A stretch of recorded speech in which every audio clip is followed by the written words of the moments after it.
El tamaño del Estado en Europa es la mitad del Producto Interno Bruto o más. El tamaño en Chile, que es un país más rasca, 20%, no es ni un quinto. Y en Haití no hay Estado. Es decir, no solo nacieron juntos, sino que se han desarrollado.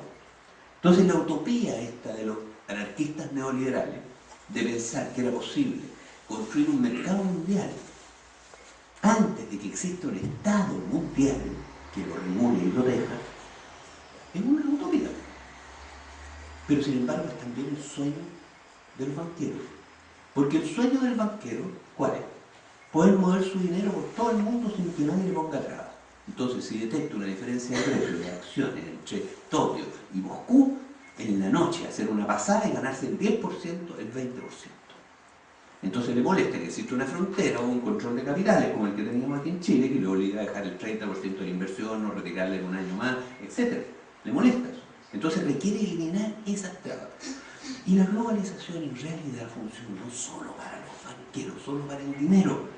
Si piensen ustedes el chiste de la semana pasada, en el cual fueron al Ministerio de Relaciones Exteriores a pedirle por favor unos industriales que les aconsejaran cómo enfrentar el hecho de que sus exportaciones a otro país estaban enfrentando un subsidio del 50% por parte del Estado del país que lo recibía.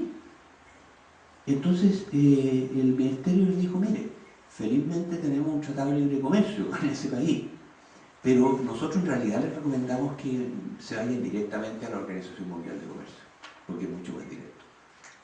Bueno, ¿y cuál era el grupo industrial que fue a pedir agüita al Ministerio de Relaciones Exteriores, que ni siquiera lo recibió el ministro, lo recibió su secretario? Eran los exportadores de celulosa. Y los exportadores de celulosa son los dos grupos más grandes del país, los mates y los ñaneros. Ellos fueron. ¿Y cuál era el país que les ponía el 50% de subsidio? Estados Unidos.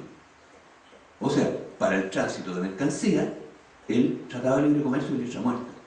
En cambio, para el tránsito de dinero, aquí el dólar ha subido de 400 a 600 y ha vuelto a bajar a 500 en pocos meses. ¿Y por qué?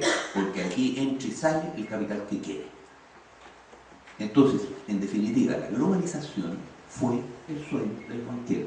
Y la caída de los banqueros, de alguna manera, es la caída, el fenómeno más increíble que se ha ocasionado en el último año y medio.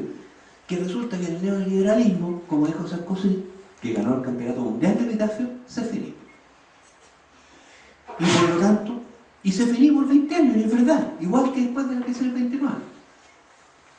Ahora, y hasta que los banqueros nuevamente agarran poderes dentro del sector.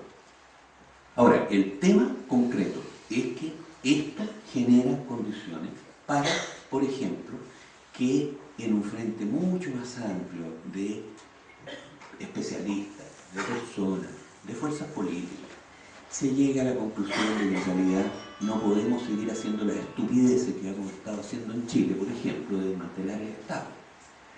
Que se llegue a la conclusión de que no podemos seguir mirando en menos a nuestros vecinos de América Latina, sino que en realidad, si queremos tener un mercado más amplio y estable, tenemos que construir junto con ellos las instituciones estatales, supranacionales, que permitan generar un espacio que regule y proteja su circulación libre.